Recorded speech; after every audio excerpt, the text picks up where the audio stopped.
Kabanata 1241. Kamatayan sa ang rebelyon. Ang kilala bilang Four Noble Imperial Families ay hindi ang parehong uri ng royalty noong sinaunang panahon. Kinakatawan lamang nila ang epitome ng pyramid sa martial art community sa Celestial Empire. Kasabay nito, kinilala rin sila ng mga credo ng mainland. Sa makatuwid sila ay pinangalan ng mga pamilyang imperial bilang paggalang. Gayon din, sa panahon ng mga ritual ng imperial at taunang pagsamba, ang mga pinuno ng pamilya ng mga pamilyang imperial ay magbibihis ng mga custom-made na kasuotan upang ipahiwatig ang kanilang mga posisyon. Ngunit, bilang simbolo ng kanilang paninindigan, hindi nila burahin ang totem ng dragon sa kanilang mga kasuotan kundi ang totem ng sawa sa halip. Siyam ang bilang na kumakatawan sa supremacy. Kaya, siyam na sawa ang ginamit upang kumatawan sa supremacy ng isang imperial na pamilya. Ang siyam na Python Robe Mantle ay isang kasuotan na tanging ang pinaka-supremacist na individual ng mga imperial na pamilya ang kwalipikadong magsuot. Sa madaling salita, ang Padre de Pamilya lamang ang may karapatang magsuot ng 9 Python Robe Mantle. Sa oras na ito, si Lucio Windsor ay umabot pa sa pagsusuot ng robe mantle sa kanyang sarili. Nangangahulugan ito na siya ay nagplano na maghimagsik mula pa noong una at sakupin ang posisyon ng Windsor Imperial Family para sa kanyang sarili. Lucio, anong ibig mong sabihin sa lahat ng ito? Nang makita ito, nagbago ang ekspresyon ng maraming tao. Galit na saway pa ni Lino Windsor, how dare you? Paano ka nagkakaroon ng lakas ng loob na ilagay ang sawa robe mantle ng patago? Sinusubukan mo bang magrebelde? Wahahaha. Tila nagbago si Lucio sa isang ganap na kakaibang tao sa sandaling iyon. Lino, may gustong maging padre de pamilya Windsor. Bulag talaga ang kapatid kong iyon. Dahil dumating ang mga bagay-bagay sa puntong ito, wala na akong dapat itago. Let's have a showdown. Nagkalat ang ningning sa mga bisperas ni Lino. Sinabi niya, noon, bilang panganay ng pamilya Windsor, dapat sa akin ang trono, ngunit ang aking talento ay hindi kasing lakas ng iba. Isang dragon ang isinilang sa pamilyang Windsor, na pinalamutian ang pamilya ng isang walang humpay na lalaki tulad ni Notice Windsor. Sa makatuwid, ipinasa sa kanya ng pinuno ng pamilya Windsor ang posisyon. Kahit na may hinanakit ako, wala akong reklamo. Dahil ang ulo ng pamilya ng Windsor ay kabilang sa may kakayahan. Ngayong umalis na si Notice sa pamilya ng Windsor, bakit kanya hahayaan, Lino Windsor, na maging padre de pamilya? Lino, isa kang ganap na nerd. Anong mga kwalifikasyon ang mayroon ka para makipagkompetensya sa akin para sa posisyon ng ulo ng pamilya? Sa puntong ito, nagsimulang humakbang si Lucio patungo sa Four Great Peerages. Sinabi niya, ako, si Lucio Windsor, ay gustong maupo sa trono bilang pinuno ng pamilya ng Windsor ngayon. Sino sa inyo na narito ngayon ang gustong salungatin ako? Nagkatinginan ang lahat ng naruroon. Lubusang ibinuhos ni Lucio ang lahat ng pagkukunwari ng kabaitan. Kung siya ay maglakas loob na gawin ito, nangangahulugan ito na siya ay dumating na handa. Maya-maya pa, isang tunog ng away at awayan na dumating mula sa kung saan sa labas ng conference hall. Hindi nagtagal, ang numero 1 alipors ni Lucio, si Rattai, ay pumasok mula sa labas kasama ang isang malaking grupo ng mga transcendent na mandirigma ng pamilya Windsor. Grand Duke, ang lahat ay maayos na nakaayos sa labas. Ang hukbo ng pamilya ng Windsor ay nasa ilalim na ng aming kontrol. Ito ay isang paghihimagsik.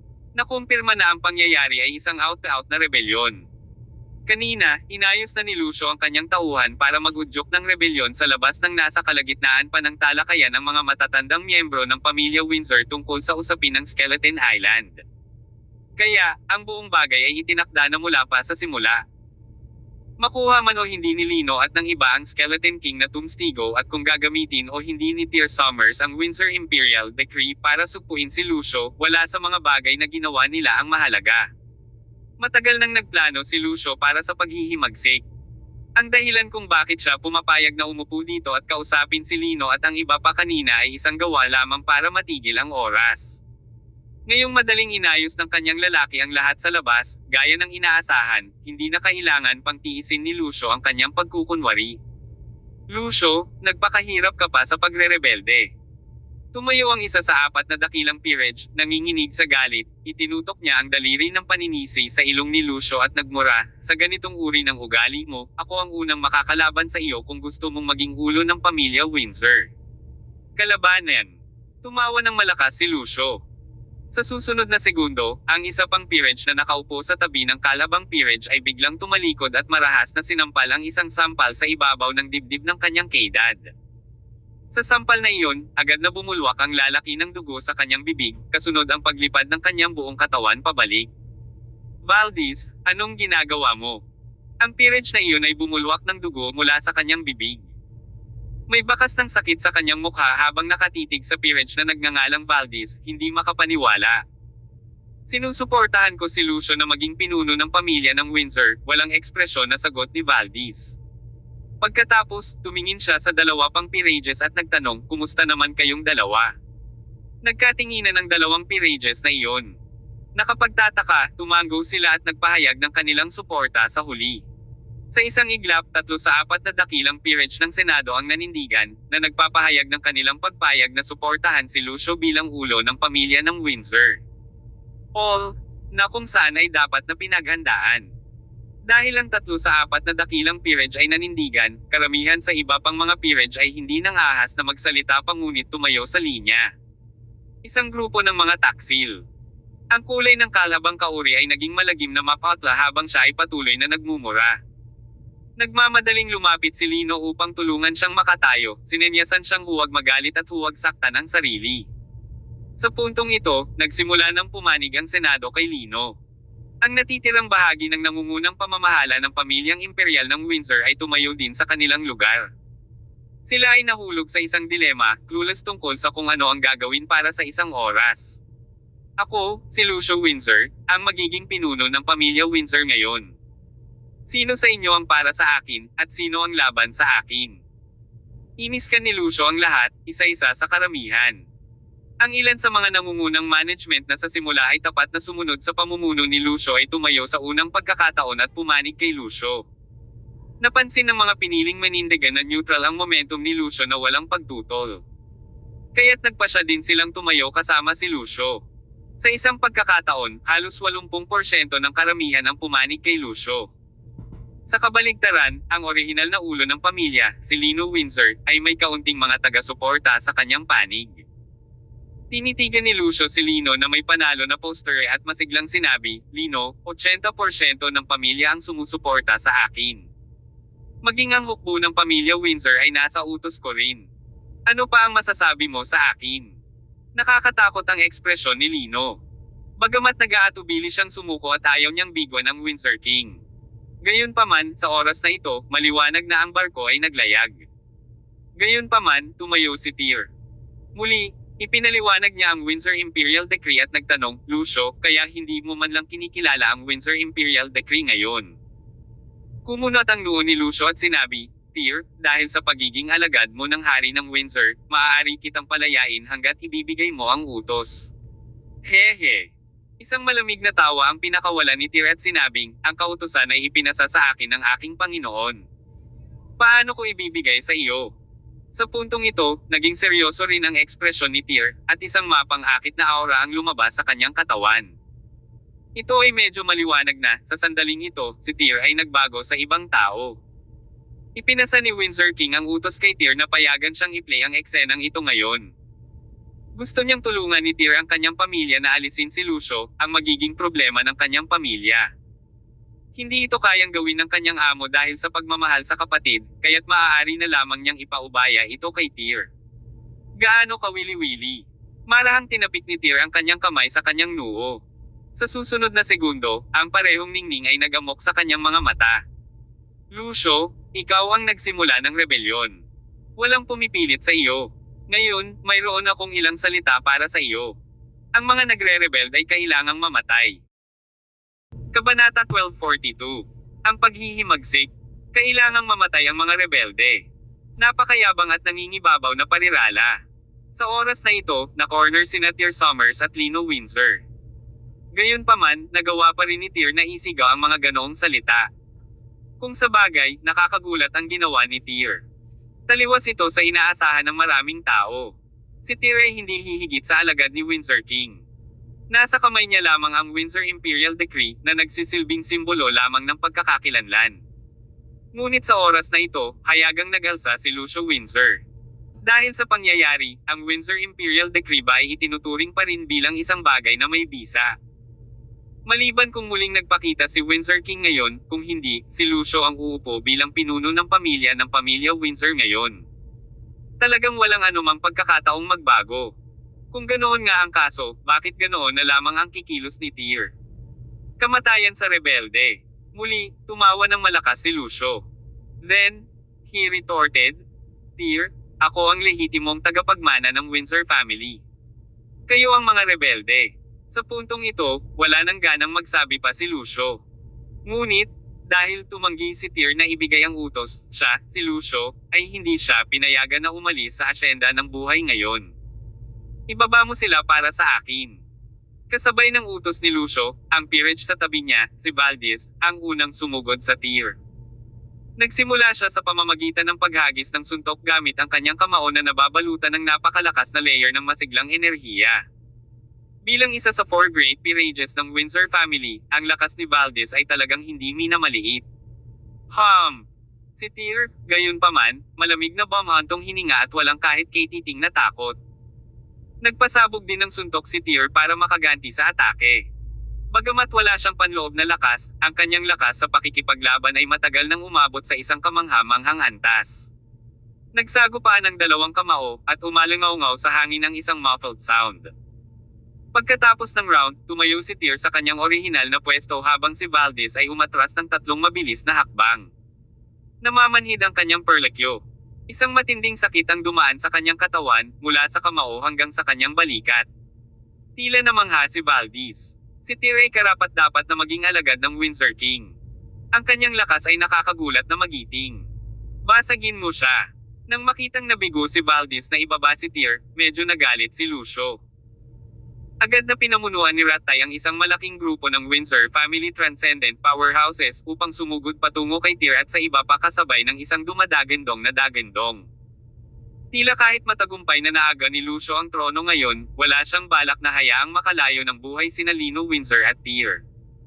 Ang paunang pulong ng nangungunang pamamahala ay naging isang malaking labanan kaagad. Sa oras na ito, hindi na makapag-alinlangan pa sina Lino, Celio Windsor, at ang iba pa.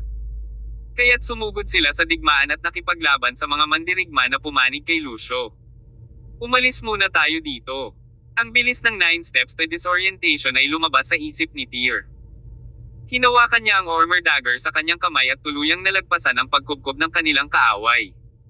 Sa wakas, pinatay niya ang mga tao para gumawa ng daan palabas ng conference hall sa ilalim ng saliw ni Celio at Lino.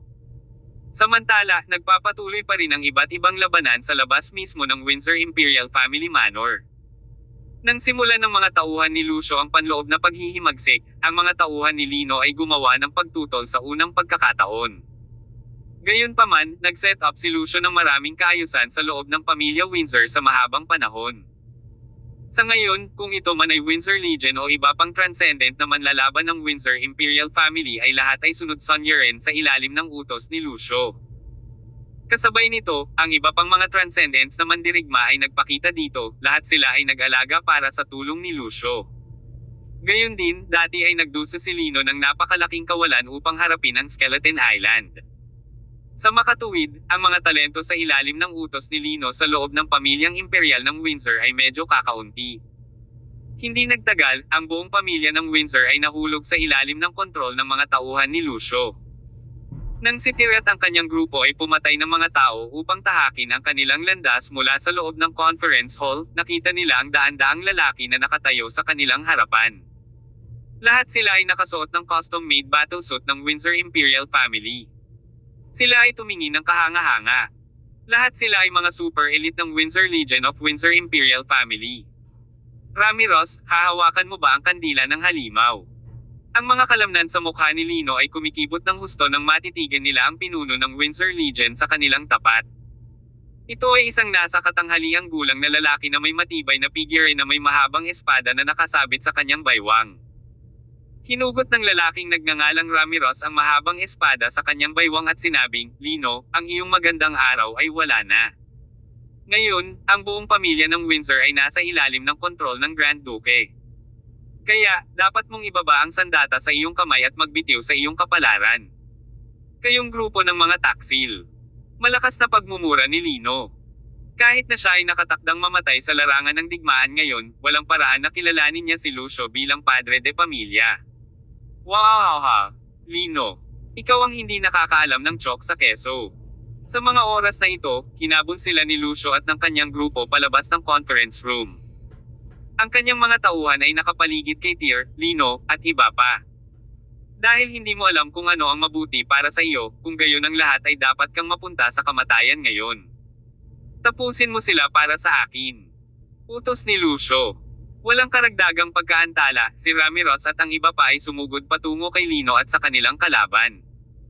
Habang ang ibang mga mandirigma ay unti-unti ring nagkukumpulan sa kanilang panig. Ang yumukod kay Lucio ay uunlad, at ang mga lumalaban ay mapapahamak. Iyon ang istilong ginagawa ngayon ni Lucio. Gayunpaman, isang biglaang boom ang umalangaw-ngaw mula sa direksyon ng Windsor family gate sa mismong sandaling iyon. Isa itong sirang espada na tumago sa pintuang bakal ng pamilya Windsor. Sa labas ng gate, hawak na naman ni Sean Yarn ang espada sa kamay niya. Naglakad siya ng may sinasadyang mga hakbang patungo sa loob ng pamilyang imperial ng Windsor. Sino yon? May bakas ng pagtataka sa maraming mukha nang tumingin sila kay Sean, na pumasok sa pinto. Kasabay nito, may ilang mga bantay ng pamilya ng Windsor na sumugod sa tabi ni Sean. Paano nila pahihintulutan ang isang estranghero na pumasok sa pintuan ng pamilya ng isang imperial na pamilya? Gayunpaman, medyo malungkot ang ekspresyon ni Sean sa oras na ito. Pinaglaruan niya ang putol na espada sa kanyang kamay at nilaslas ang kanyang espada upang patayin ang lahat ng walang exception at sa isang momentum na tila walang makakasagabal sa kanyang paraan. Isang malakas na dagindong ng motor ang umalangaw-ngaw sa labas mismo ng pinto ng Windsor Imperial Family sa sandaling ito, habang pinapatay ni Sean ang mga tao habang papunta sa Windsor Imperial Family gamit ang kanyang espada. Hindi nagtagal, sunod-sunod na huminto ang 12-dosenang sasakyan sa pasukan ng pamilyang imperial ng Windsor. Ang mahabang caravan ay kasing haba na parang isang mahabang dragon. Hinaranggan ng mga sasakyang iyon ang buong pasukan ng imperial na pamilya ng Windsor. Nang bumukas ang mga pinto ng kotse, ang mga lalaking nakasuot ng espesyal na combat suit ay patuloy na bumaba mula sa mga sasakyan. Sa sandaling ito, si Lucio at ang iba pa ay ganap na nagyelo. Hindi lang nila maisip kung bakit biglang dumating ang legion ng pamilya Alroy sa pamilya Windsor. Ang apat na marangal na pamilya ng imperial sa Imperial Capital City ay palaging iniisip ang kanilang sariling negosyo. Kaya bakit biglang magtitipon ang kanilang Alroy Legion sa pamilyang imperial ng Windsor? Sa madaling salita, ang ibig sabihin nito ay makikipagdigma ang pamilya Alroy sa pamilya Windsor. Nasisiraan na ba ang pamilya Alroy? Si Leonardo Alroy, na nakasuot ng itim, ay lumabas din sa isa sa mga sasakyan. Nang maglaon, sinundan siya ng isang malaking grupo ng mga legion ng Alroy nang pumasok siya sa Windsor Imperial Family Manor. Sa harap ng napakaraming Alroy Legion, ang mga mandirigma ng Windsor Imperial Family ay hindi nang ahas na kumilos ng padalos-dalos. Sa bandang huli, nagawa ni Leonardo na makasama muli si Sean at napunta kay Tyr at sa kanyang grupo. Leonardo, anong ginagawa mo? Sinusubukan mo bang magudyok ng digmaan sa pagitan ng dalawang pamilya ng imperial sa pamamagitan ng pagpasok sa aking pamilyang imperial ng Windsor kasama ang napakaraming Alroy Legion mo? Sabay malakas na saway ni Lucio. Ang pag-uugali na ito ni Leonardo ay isang ganap na pagpukaw. Hindi inaasahan ni Lucio na lilito ang Alroy Legion ng biglaan. Ang lahat ng ito ay isang bagay sa labas ng kanyang plano. Gayunpaman, hindi nagabala si Leonardo na bigyang pansin si Lucio. Sa halip, dumiretso siya kay Tyr at nag-aalalang nagtanong, "Tyr, my lovely nephew, hindi ka naman nila pinahirapan, di ba? Hindi naman late na pumasok ang tito mo, di ba?" Kabanata 1243. Pagtulak sa kanyang swerte. Sa ilang sandali, tila nagyelo ang kapaligiran ng buong pamilya ng imperial ng Windsor. Sabay-sabay na ibinaling ng lahat ang kanilang mga tingin kay Leonardo Alroy at Tyr Summers na may pagtataka na nakasulat sa kanilang mga mukha. Ang isang prestihiyosong tao tulad ni Lucio Windsor ay dapat na nag-imbestiga sa background ni Tyr Summers noon pa man.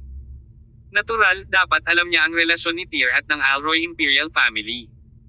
Gayunpaman, ang karamihan sa mga senior na miyembro ng pamilyang Windsor na naroroon ay tiyak na walang ideya na si Tyr ay may relasyon sa Alroy Imperial Family.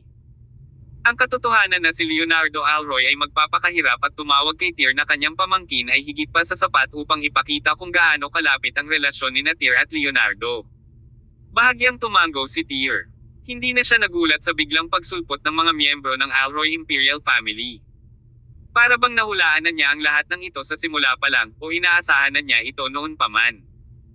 Dahil ang kanyang amo ay nagpasa ng isang mahalagang bagay para linisin ni Tyr ang mga bahay bago siya umalis, imposible para sa kanyang Panginoon na hindi mag-iwan ng puwang para sa pagmamaniobra upang matiyak na ang lahat ay walang kamali-mali.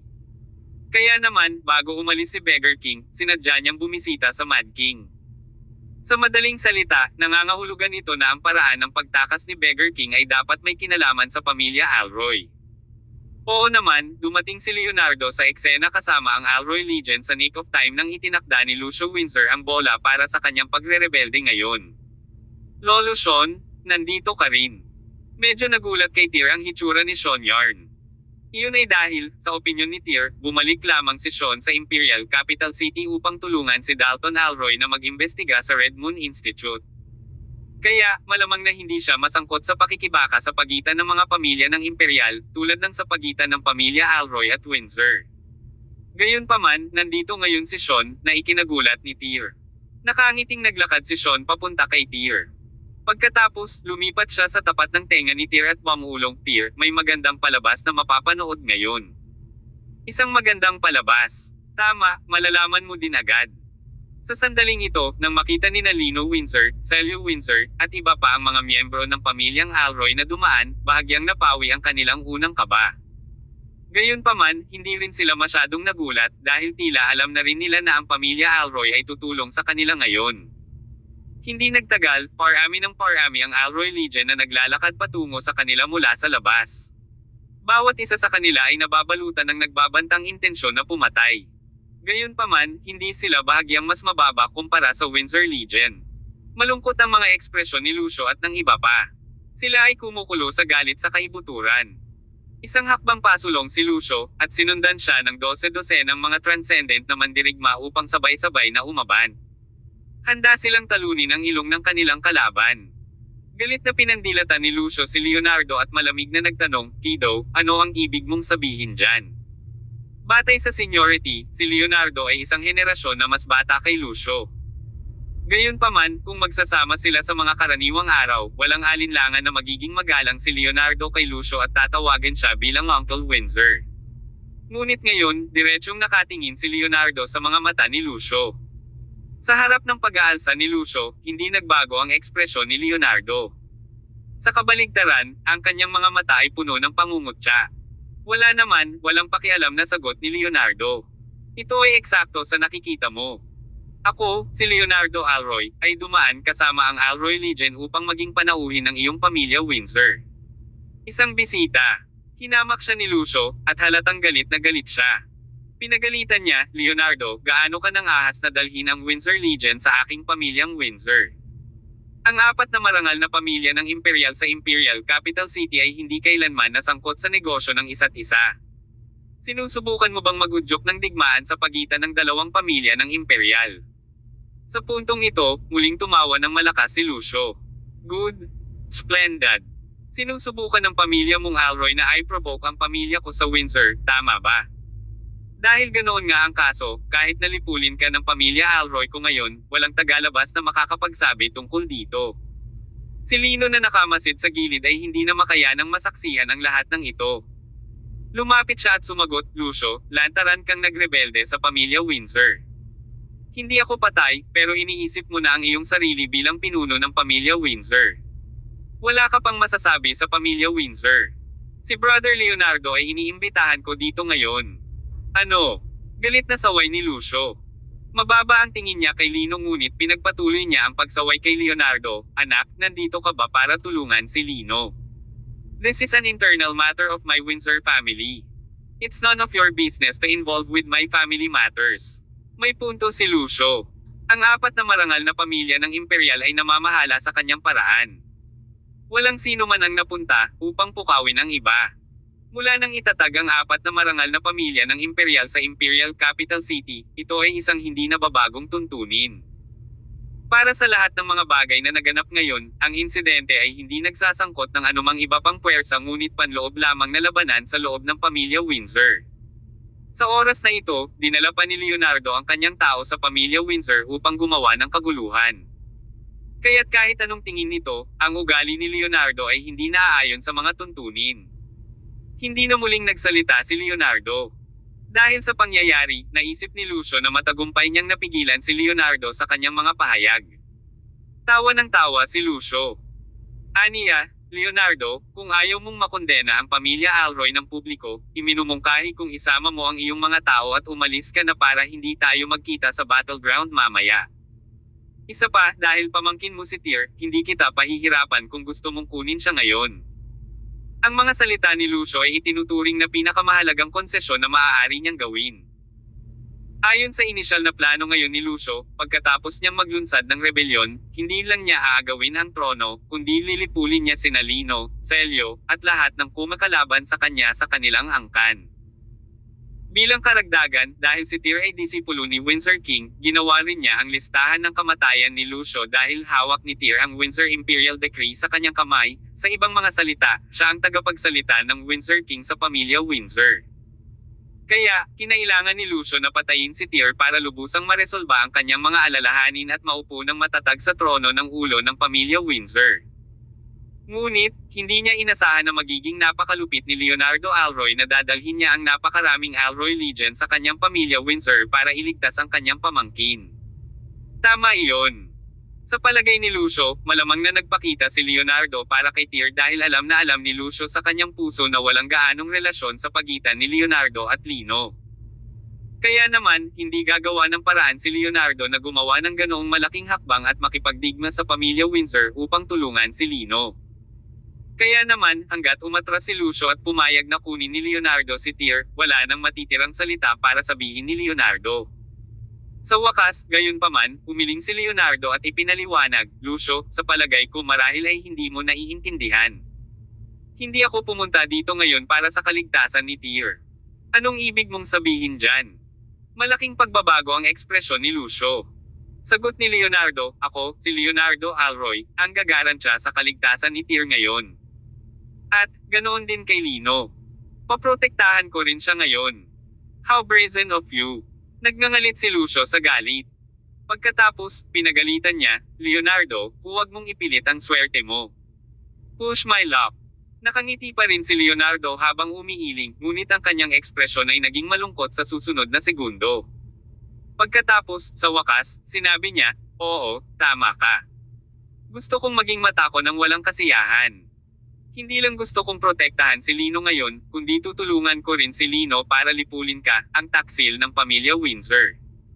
Kasabay ng mga salitang ito mula sa bibig ni Leonardo, ang kapaligiran ng eksena ay walang alinlangan na umabot sa kasukdulan. Nilinaw ni Leonardo ang kanyang saloobin. Obviously, hindi siya pumunta dito ngayon para sa pamangkin niyang si Tyr kundi para kay Lucio. Napakaraming tao ang dinala niya rito ngayon para pigilan ang pag-aalsa ni Lucio at umakyat sa trono ng pagkaulo ng pamilya Windsor. Kabanata 1244. Dalton Alroy turns up. Anak, masyado ka nang lalayo sa ginagawa mo. Sa sandaling iyon, si Valdez, isa sa 4 na mahusay na peerages ng pamilya Windsor, ay lumabas mula sa karamihan. May isang grupo ng mga peerages mula sa Senado ng pamilya Windsor sa likod niya. Are you trying to ride on top of my Windsor family and because Windsor King is now absent from our Windsor family? Andito pa rin ang Windsor Imperial Family Senate. Hindi ka namin papayagang magamok dito. Peerage Valdez. Malamig na tinitigan ni Leonardo Alroy si Valdez. Siya ay nanunuya, ikaw ay isang tunay na peerage figure ng pamilya Windsor, na minsan ay nakaranas ng maraming mahusay na labanan sa tabi ng nakatatandang hari ng Windsor. Maayos ang pakikitungo niya sa iyo, tama. Hindi ko nakitang darating ito. Sa sandaling ang hari ng Windsor ay umalis, sundan mo na si Lucio para magrebelde sa pamilya ng Windsor, wala kang kahihiyan. Anong pinagsasabi mo? Naantig ang pananalita ni Leonardo kay Valdez, at bigla siyang nagalit.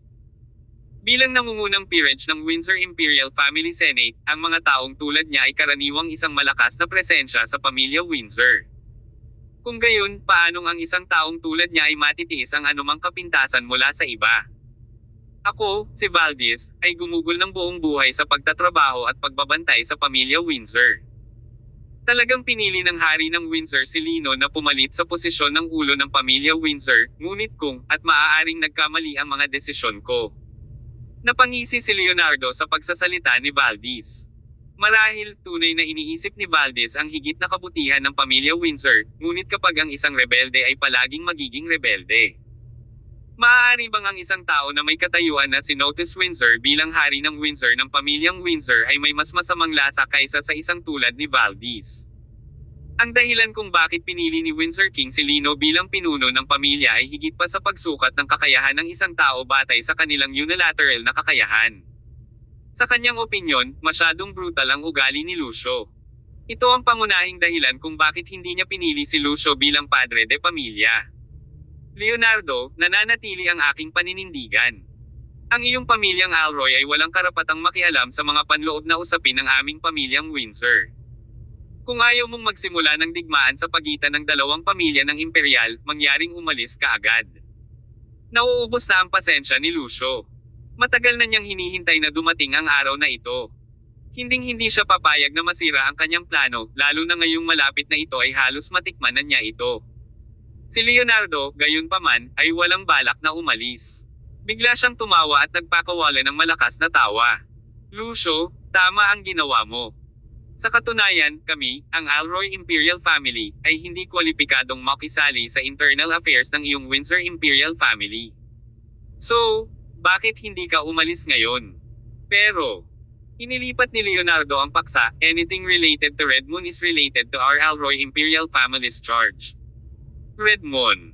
Sa ngayon, ang mga salitang Red Moon ay itinuturing na bawal sa Imperial Capital City. Sa sandaling lumabas ang mga salitang iyon sa bibig ni Leonardo, ang buong eksena ay agad na tumahimik ng ilang segundo. Makalipas ang ilang segundo, sumabog ang eksena sa kaguluhan dahil walang makaalam kung bakit biglang babanggitin ni Leonardo ang Red Moon. Naging malungkot ang ekspresyon ni Valdez habang pinapayuhan, Leonardo, anong ibig mong sabihin dyan? Ano ang kinalaman ng Red Moon sa pamilya ko sa Windsor? Paanong hindi? Si Sean Yarn, na nanatiling tahimik, ay biglang nagsalita, ang Grand Duke ng pamilya mo sa Windsor, si Lucio Windsor ay miyembro ng Red Moon. Sinasira mo ang reputasyon ko. Biglang natarante si Lucio. Bahagyang kumislap pa ang liwanag sa kanyang mga mata. Tinanong niya, sino ka? How dare you falsely accuse me? Ang pangalan ko ay Sean Yarn, isang survivor ng Yarn family, isang major intelligence family ng Imperial Capital City noong nakaraan. Lucio, nakipagsabuatan ka kay Red Moon at sinubukan mong ibagsak ang pamilya Windsor. Huwag mong subukang tanggihan ito. Anong pinagsasabi mo? Palihim na nakipagtalo si Lucio. Sa mga oras na ito, isang biglaang boom ang dumating mula sa pasukan ng Manor. Isang pag-atake ng 10 talampakan ng haba ng blade glow ang dumating at tumama sa ilan sa mga sundalo ng Windsor Legion, na humaharang sa pasukan ng Windsor Imperial Family, kaya lumipad sila pabalik. Saglit na napalingon ang lahat sa pintuan.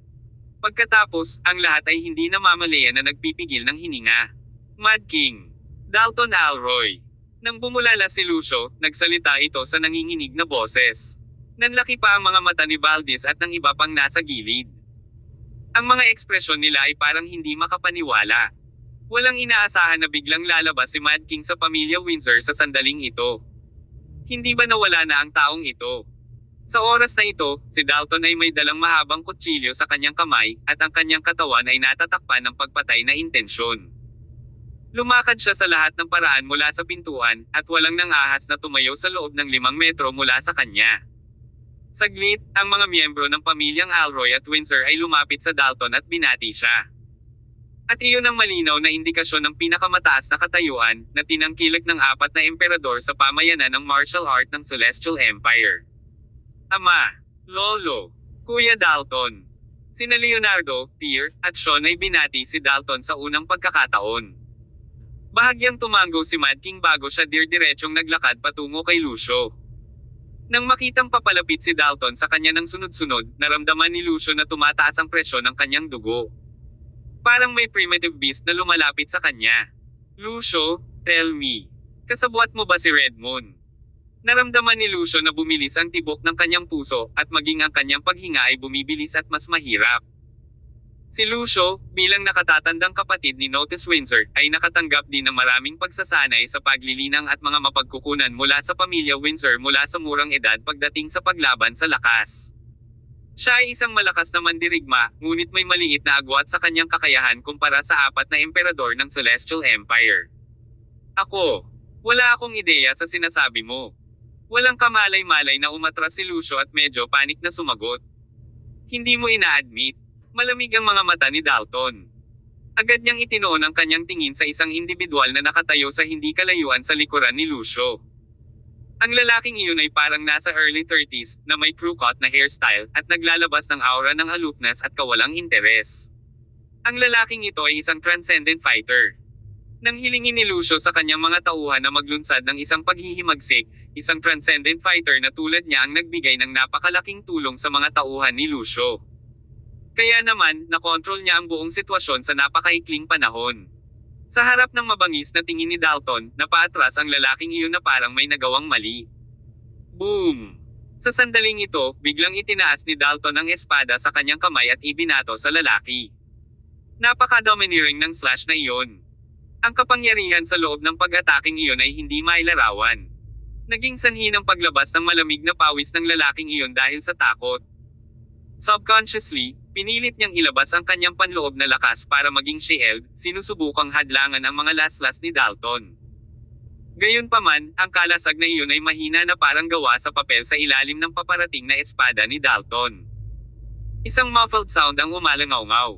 Nabasag ang kalasag ng lalaki. Ang mga damit sa kanyang katawan ay sumabog, inilantad ang itaas na kalahati ng kanyang katawan. Isang ping-pong ball size na red moon na tato sa dibdib ng lalaki ay nahayag, at ang pattern ay masyadong nakasisilaw upang hindi makita. Kabanata 1245. Ang kapangyarihan ng Mad King. Ito ba? Sa sandaling makita nila ang eskarlate na marka, ang tanging maririnig sa pinangyarihan ay mga buntong hininga. Ang mga mukha ng lahat ay puno ng pagkabigla at kawalang paniwala, lalo na ang mga miyembro ng pamilya Windsor. Binaligtad ng mga natuklasan ang kanilang imahinasyon. Nakakagulat, ang isang marangal na tao tulad ng Grand Duke ng pamilya Windsor, si Lucio Windsor, ay may pinagkakatiwalaang aide na nagtataglay ng Red Moon Totem Tattoo. Sa isang iglap, lahat ng tao mula sa pamilya Windsor ay napatitig kay Lucio, na tila naghihintay sa kanyang magpaliwanag. Red Moon Totem. Lucio, ano pang sasabihin mo? Nang makita ni Leonardo Alroy ang totem, isang napakapangit, mamamatay tao na layunin ang agad na bumangon mula sa kanyang puso. Ang pamilyang Alroy ay unang nagsaset up ng Red Moon.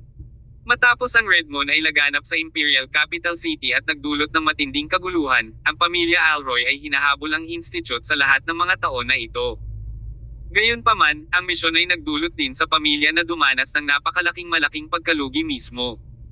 Noon, maraming kapatid na dumaan sa apoy at tubig kasama si Leonardo ang namatay sa kamay ni Red Moon. Bukod doon, maraming tao mula sa four noble imperial families ang tinapos ng institute.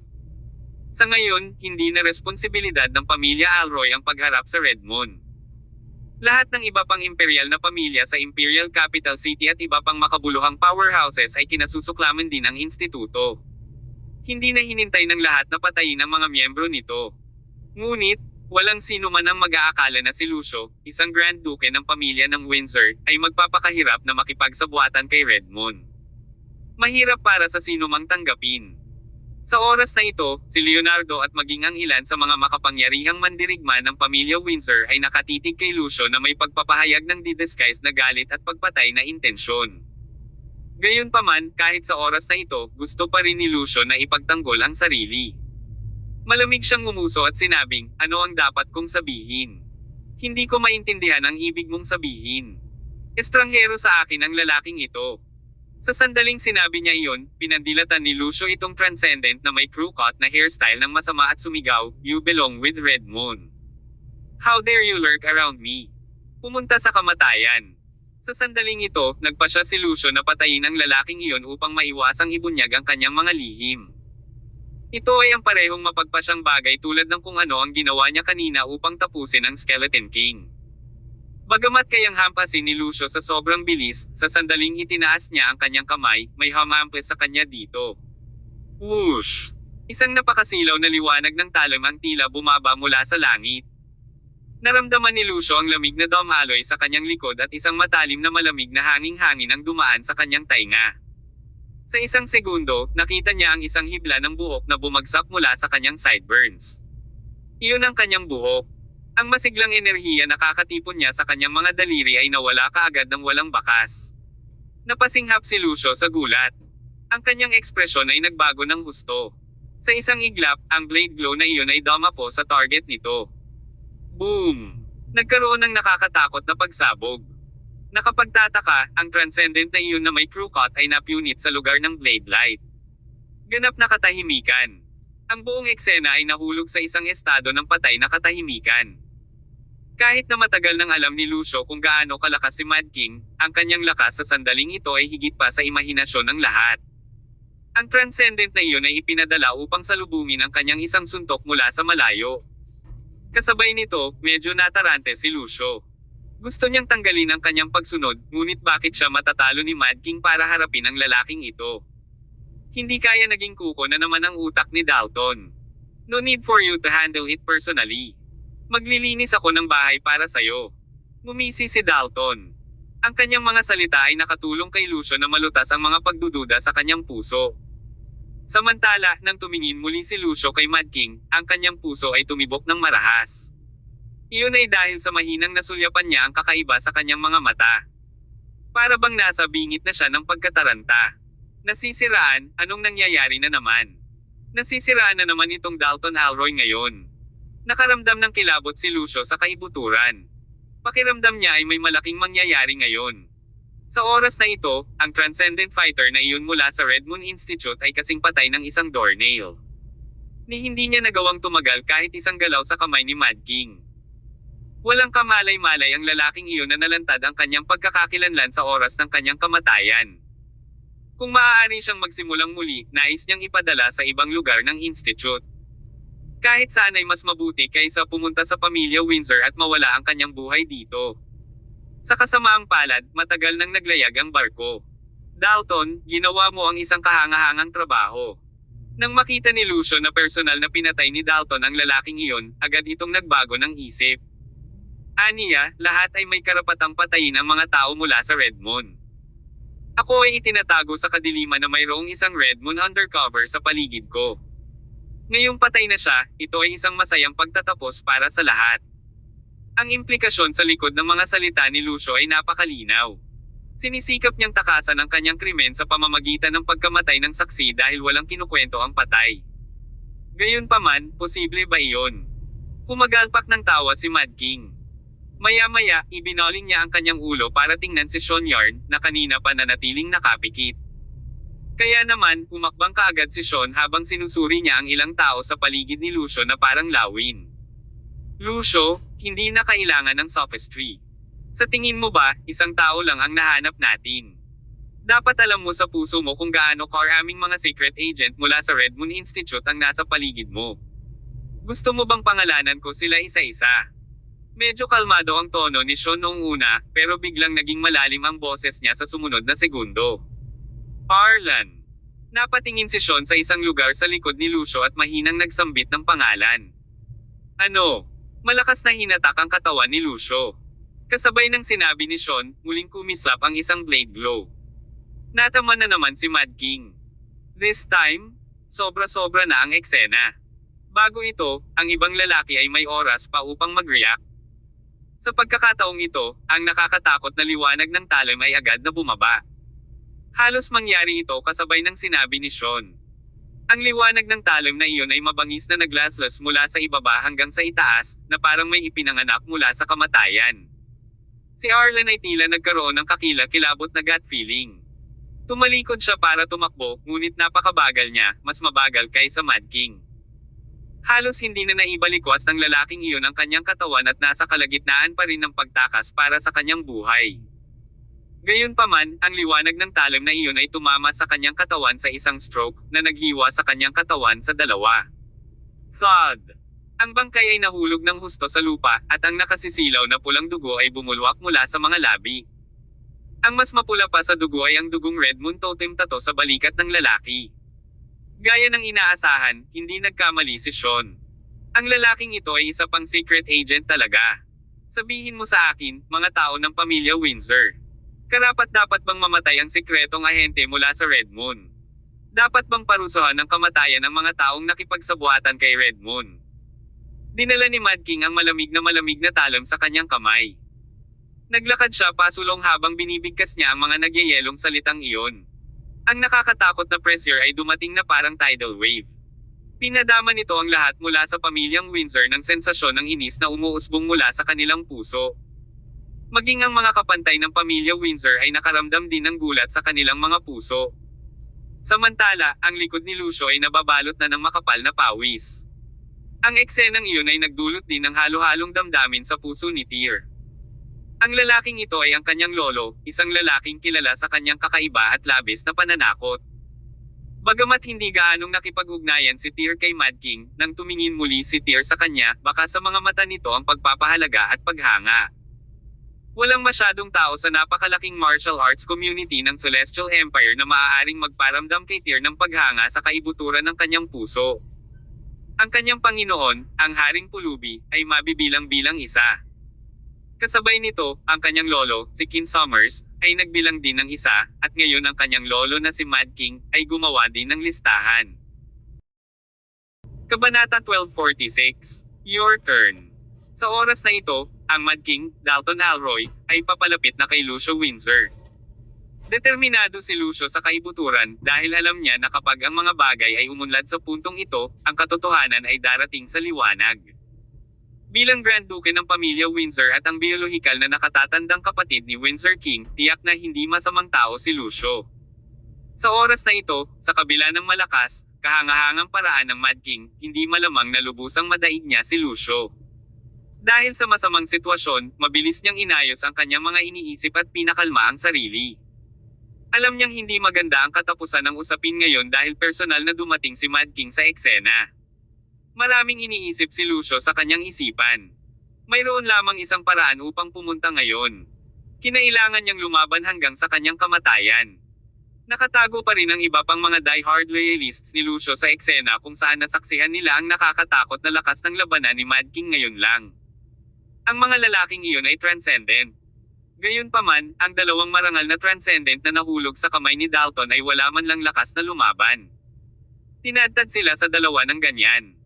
Gayunpaman, ang lahat ng ito ay simula pa lamang dahil may ibang pangalan na muling lumabas sa bibig ni Sean Yarn. Glendin. Pinangalanan ni Sean ang susunod na target. Sa isang iglap, isa pang blade light ang pumutok sa hangin, at isang malungkot na hiyawan ang umalangaw-ngaw. Ito ay eksakto sa katinoan tulad ng nangyari kanina. Ang transcendent na ito ay walang kapangyarihang labanan ang pag-atake, at siya ay tinadtad sa kalahati sa isang iglap. Pagkamatay niya, nanginginig pa rin ang Red Moon Totem Tattoo sa katawan ni Glendin dahil sa pagkibot ng kalamnan. Nagmukhang Diyos si Mad King sa mga sandaling ito. Ang sino mang nais niyang ipadala sa kanilang kamatayan ay hindi nabuhay ng isa pang segundo. Ryans. Pinangalanan ni Sean ang isa pang lalaki. Puff. Bumaba ang liwanag ng talam, kasunod ang pagbagsak ng bangkay sa lupa. Ang Red Moon Totem na tattoo ni Ryans ay kasing silaw ng sariwang dugo. Owen.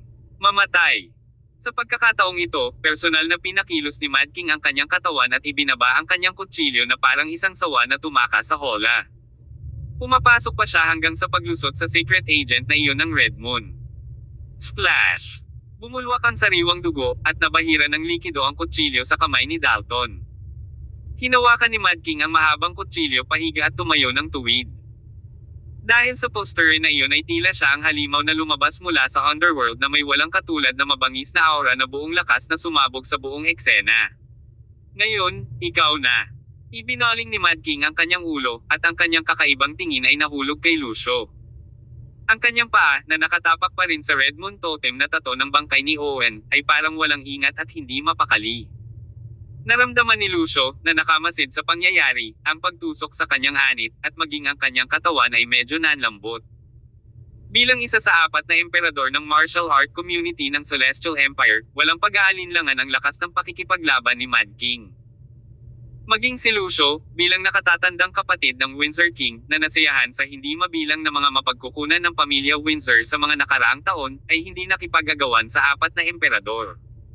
Samantala, ang nagngangalit na dugo sa katawan ni Mad King ay nagsimulang kumulo. Sa sandaling ito, tila siya ay mas nakakatakot, at ang kanyang hitsura ay sapat na upang palamig ang dugo ng isa. Ang lahat ay dumating sa liwanag ngayon. Lahat ng ebidensya at paninisi ay direktang nakaturo kay Lucio. Hindi na niya kayang magsinungaling. Napansin ni Lucio na parang gusto na siyang kumilos ni Dalton. Hindi niya sinasadyang umatras, ngunit hindi na nabigla ang lalaki sa mga oras na ito. Dahil sa mga pangyayari kung saan siya ay naipit sa isang sitwasyon sa buhay at kamatayan, ang tanging paraan niya ay ang pumunta sa lahat ng paraan upang ipaglaban ang kanyang buhay. Sa oras na ito, kung titingnan ng malaking larawan, ang karamihan sa mga tao dito ay mga alipors pa rin ni Lucio sa loob ng pamilya Windsor. Bukod pa riyan, malinaw sa kaibuturan ni Lucio na ang Red Moon Institute ay dapat maglagay ng maraming lihim na ahente para tulungan siya ngayon. Bukod sa mga pinatay lang ni Dalton, marami pang Red Moon Transcendents ang nakatago sa gitna ng karamihan ng pamilya Windsor sa pinangyarihan. Iyon ang dambuhalang nakatagong trumpo at pagtitiwala ni Lucio. Maliban doon, mayroon pa siyang isa pang trumpo na maasahan sa kanyang manggas. Ulang gagamba. Ilang taon na ang nakalipas, na perpekto na ng Red Moon ang Red Spider para sa Transcendent sa Imperial Capital City. Ang bersyon na ito ng Red Spider ay hindi isang bagay na maihahambing sa uri na nilikha ni Kirin Summer sa Hilaga. Pagkatapos ay inject ang bersyong ito ng Red Spider, maaaring itong tumaas sa lakas ng pakikipaglaban ng gumagamit habang hindi nawawala ang kanilang isip. Kahit na nagsaliksik din ang Red Moon ng isa pang bersyon na mas malakas at mas epektibo, ang potion na iyon ay gagawing halimaw ang tao. Samantala, kung ano ang nasa kamay ni Lucio ngayon ay ang pinaka-perpekto para sa mga gumagamit. Lalong gaman ang loob ni Lucio nang maisip niya ito. Walang alinlangan, ang Mad King ay makapangyarihan, at ang Alroy Legends ay mahirap harapin. Gayunpaman, sa sandaling ang kanyang mga tauhan ay nag-injection sa kanilang sarili ng Red Spider, ang panalo ay hindi pa matukoy. Si Lucio at ang mga lihim na ahente ng Red Moon Institute sa eksena ay may kanya-kanyang potion sa kanilang mga kamay. Masyadong biglaan ang nangyari kanina. Kaya naman ang mga Red Moon Transcendent na iyon ay biglaang napatay, at hindi man lang sila nagkaroon ng oras para mag-inject ng potion. Ngunit, iba ang mga bagay ngayon. Nang dumating ang mga bagay sa puntong ito, bawat isa sa kanila ay nagbahagi ng kaparehong kaisipan gaya ni Lucio. Posible lamang na manalo sila sa digmaan ngayon sa pamamagitan ng pagpasok ng Red Spider sa kanilang mga sistema. Dahil dito, ang mga mandirigma ng Red Moon Transcendent na ito ay lihim na inilagay ang kanilang mga kamay sa kanilang bulsa at handang mag-iniksyon ng potion anumang oras. Lucio, ano pa ang sasabihin mo ngayon? Si Leonardo at ang iba ay lahat ay nakatingin kay Lucio na may malungkot na ekspresyon habang tinatanong siya. Lucio, alam mo ba kung ano ang ginawa mo? Itinutulak mo ang pamilya ko sa Windsor sa kamatayan. Nasisiraan ka na ba? Sabay-sabay, si Valdez, isa sa 4 great peerages ng pamilya Windsor, ay umatungal sa kanya sa galit. Kahit kailan ay hindi niya napanaginipan sa pinakamabangis niyang panaginip na makikipagsabuatan si Lucio kay Red Moon. Laging iniisip ni Valdez na gusto lang ni Lucio na agawin ang trono. Ngunit, hindi niya akalain na para makamit ang kanyang layunin, magiging walang prinsipyo si Lucio na magpumilit na makipagtulungan sa mga organisasyon tulad ng Red Moon. Sa sandaling ito lamang nakita ni Valdez na katawa-tawa ang sitwasyon. Ibinigay pa niya ang lahat para ipagtanggol si Lucio ngayon lang dahil akala niya ay mas matigas si Lucio kumpara kay Lino Windsor. Kung tutulungan niya siyang maupo sa trono, tiyak na dadalhin niya ang kanilang pamilya ng Windsor Imperial sa mas mataas na antas. Ngayon lang namulat si Valdez, kung si Lucio ang ginawang King of Windsor family, ang buong pamilya ay magiging isang masamang organisasyon na ang bawat miyembro ng pamilya ay paparusahan. Ang pundasyon ng pamilya Windsor sa loob ng 60 taon ay mawawasak ng ganoon. Sa sandaling ito, kahit na matibay ang ebidensya, maraming miyembro ng pamilya Windsor ang nakatingin pa rin kay Lucio ng may pag-asa. Umaasa silang maipaliwanag ni Lucio sa kanila. Matigas pa rin silang tumanggi na maniwala na ang kanilang Grand Duke ay makikipagsabuatan sa Red Moon. Maaaring may ilang katotohanan na gustong itago ni Lucio sa ilalim ng cover story. Lucio, magsalita ka. Sabihin mo sa amin kung anong relasyon mo kay Red Moon. Ito na ang huling pagkakataon mo para patunayan ang iyong pagiging inosente. Kahit na ang ilang mga kasamahan ay nahirapang maniwala na kayang gawin ni Lucio ang ganoong bagay. Kaya, sila ay nagsalita upang humingi ng paliwanag mula sa kanya. Sa harap ng pag-aalinlangan ng mga tao, sa huli, si Lucio ay nagpakawala ng malamig na panunuya. Wala na akong masasabi pa.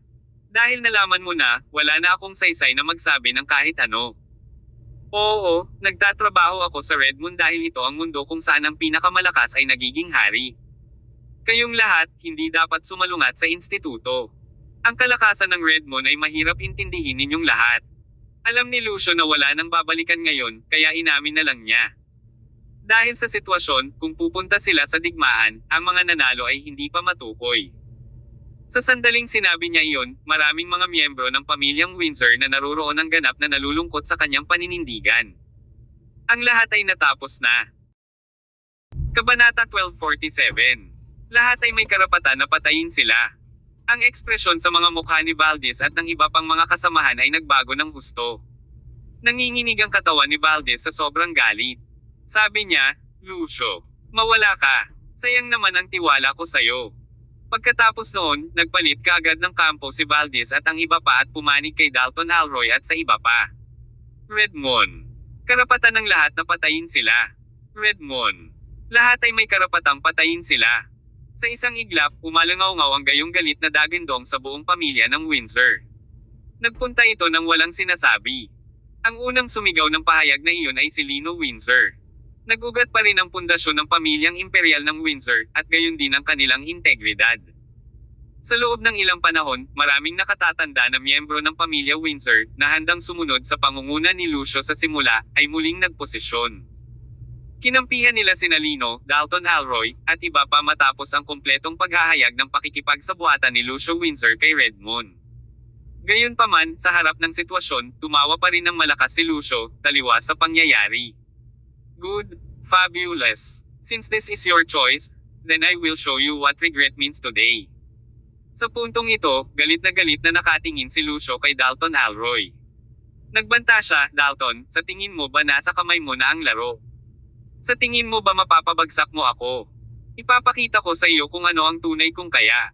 Sa sandaling sinabi niya iyon, ang mga mandirigma na may despot-ikong masiglang enerhiya ay nagsimulang magpakita ng isa-isa sa loob ng pamilya Windsor. Pagkatapos, pinalibutan sila ni Mad King, Dalton Alroy, at iba pa sa gitna. Maliwanag, ang grupong ito ng mga kalalakihan ay isang grupo ng mga transcendent na mandirigma. Bukod dito, karamihan sa kanila ay ang mga uri ng mandirigma na pumasok sa estado ng transcendence sa loob ng maraming taon. Bawat isa sa kanila ay walang ekspresyon. Nang ang mga lalaking ito ay nakipagharap sa isang mandirigma tulad ng Mad King, hindi sila nagpahayag ng bahid ng pagkamahiyain o takot. Maliwanag na ang mga taong ito ay isang grupo ng mga sundalong kamikaze sa isang sulyap. Matapos makubkob ng grupong ito ng mga sundalong kamikaze si Tyr at ang iba pa, ilang matataas na miyembro ng Red Moon Institute ang pumasok mula sa labas. Ang pangalan ng isa sa mga nangungunang brass ay si Dai Bainan. Sa sandaling lumitaw ang lalaking ito, nakilala agad siya ng maraming tao sa eksena. Ilang taon na ang nakalilipas, si Dai ang pinakamalakas na manlalaban ng isang higanteng pamilyang Bainan sa Imperial Capital City. Sinasabi na ang taong ito ay may natatanging talento sa pakikipaglaban, at siya mismo ay isang napakalakas na mandirigma. Noon, kahit si Leonardo Alroy ay gustong i-recruit siya sa pamilya Alroy para magtrabaho para sa kanya. Sinubukan pa niyang ipasa sa kanya ang internal strength cultivation techniques. Pero kalaunan, biglang nawala si Dai, at walang nakakaalam kung saan siya nagpunta. Nakakagulat, ito pala ay sumali sa Red Moon. Gaya ng inaasahan, lahat ng chismis na kumakalat sa labas ng mundo ay totoo, nang matagumpay na sinaliksik ng Red Moon Institute ang perpektong pulang gagamba, na nagpapahintulot sa isang manlalaban na umakyat sa isang transcendent na estado nang hindi nawawala ang kanilang mga isip. Ang mga perks ay nakaakit ng maraming Grandmasters mula sa martial art community, at isa si Dai sa kanila. At ipagpalagay na kinuha ng isa ang malaking larawan ng Red Moon. Gaano karaming mga mandirigma tulad ni Dai ang aktwal na umiiral sa loob ng institute? Matapos iturok ng isang manlalaban ang kanilang sarili ng pulang gagamba, paulit-ulit, upang mapahusay ang kanilang lakas ng mabilis, kakaunti ang maaaring labanan ang alindog ng gamot. Sa huli, naging panatiko sila ng Red Moon Institute mula ulo hanggang paa. May ilan pa nga pagkatapos nilang sumali sa Red Moon at matikman ang mga kababalaghan ng Red Spider, ay recruit nila ang kanilang mga kaibigan para sumali sa Institute. Sa pangkalahatan, ang organisasyong ito ay nagpapatakbo tulad ng isang higanteng pyramid scheme. Ilang taon na ang nakalipas, ang masama lamang ang nakakaalam kung gaano karaming mga mandirigma ang naakit nila sa kanilang instituto gamit ang paraan. Alam ng Diyos na ang Institute ay umunlad sa kung anong uri ng kakilakilabot na sukat. Lumapit si Dai kay Lucio sa unang pagkakataon. Iniulat niya, Elderly Windsor, lahat ay narito sa iyong pagtatapon. Lucio, what do you want? Nagkakamali ka ba? Nakita ni Lino na hindi pa rin aminin ni Lucio ang kanyang pagkakamali ngunit nagpatuloy siya sa pag-abot sa mga ahente ng Red Moon. Malaki ang pagbabago sa ekspresyon ni Lino. Hindi ito ang eksaktong kinalabasan na gusto niyang makita. Pagkatapos ng lahat, si Lucio ay ang kanyang biolohikal na tiyuhin. Ngunit sa puntong ito, ang kanyang biolohikal na tiyuhin ay galit na galit bilang isang hatter. Lino, ano ang nagbibigay sa iyo ng karapatang tawagin ako sa aking pangalan? Paano ka karapat-dapat na maging padre de pamilya ng ating pamilya Windsor? Nang marinig ni Lucio ang pagtawag ni Lino sa kanyang pangalan, ang mga ugat sa kanyang mukha ay galit na galit habang tinatitigan ang kanyang pamangkin at galit na pinagagalitin. Kung hindi dahil sa maliit na hayop na ito, Dear Summers, nandyan para tulungan ka, hindi mo man lang kayang harapin ang Skeleton Island. Ano sa tingin mo ang kakayahan mo kumpara sa akin? Bakit kailangan ipasa ni Notes ang trono? Sa dami ng sinabi ni Lucio, lalo siyang nabalisa. Sinundan ito ng masamang titig kay Tyr. Banta niya, Tyr, I gave you a chance before. Dahil gusto mong lumaban sa akin, kaya gusto kong matugunan mo ang iyong wakas. Hehe. Ang pangunahing karakter ng palabas na ito ay hindi si Tyr, kaya siya ay nakatayo sa gilid at gumaganap ng kanyang karakter bilang isang sidekick. Ngunit medyo nakakatawa si Tyr dahil nag-aalala pa rin si Lucio sa kanya sa kritikal na oras na ito. Anong matandang hanggal ang walang kahihiyang ipagmalaki ang iyong sarili? Gayon din, pakiusap na ituwid ang mga katotohanan. Hindi ko ginawa ang lahat ng ito upang labanan ka. Kumilos lang ako ayon sa kaayusan ng aking Panginoon. Hindi niya magawang ipatong ang kanyang mga kamay sa iyo, pero hinding-hindi kita kikilalanan bilang tiyuhin ko Lucio, sa tingin ko'y mas mabuting kitilin mo ang sarili mong buhay. Ang pasusuin mong bata. Titingnan ko kung hanggang kailan ka mananatiling matalas ang dila. Isang malakas na mamamatay tao na aura ang agad na sumabog mula sa katawan ni Lucio. Pagkatapos, inis kanya ang paligid ang kanyang ekspresyon ay naging kakilakilabot. Sinabi niya, yaong mga darating sa aking tabi ngayon ay uunlad. Ang mga lumalaban sa akin ay mapapahamak. Ha ha ha ha. Biglang tumawa ng malakas si Mad King na parang ngayon lang nakarinig ng isang malaking biro. Bilang isa sa marangal na 4 na emperador, kahit na siya ay hindi magsasabi ng mga kakaiba na salita ayon sa gusto niya. Sino ka, Lucio Windsor, para sabihin ng malakas ang mga pahayag na iyon? Sa mga walang kwentang tropa mo. Gusto mong hayaang mabuhay ang mga sumusunod at patayin ang mga sumusuway sa iyo. Napatingin si Mad King sa mga katulong na ipinatawag ni Lucio. Lubos niyang tiningnan ang mga ito. Mga walang kwentang tropa.